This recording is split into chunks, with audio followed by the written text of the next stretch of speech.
10 कोड़ी।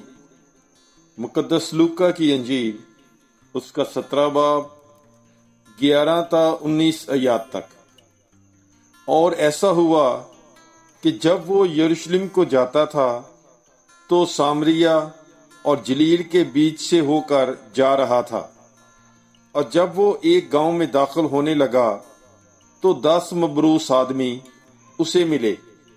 वो कुछ फासले पर खड़े हो गए और आवाज बुलंद करके बोले, ऐ यसू, ऐ उस्ताद, हम पर रहम कर।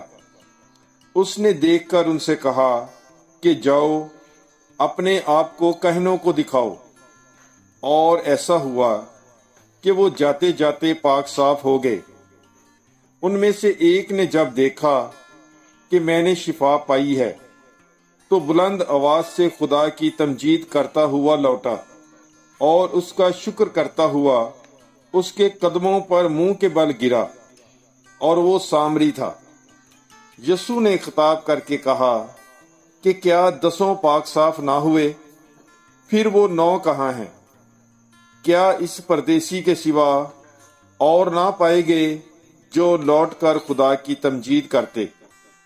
और उसने उससे कहा, उठकर चला जा, तेरे ईमान ने तुझे बचाया है। पाक कलाम के पढ़े और सुने जाने पर खुदावंद की बरकत हो, खुदा का शुक्र हो। God bless you.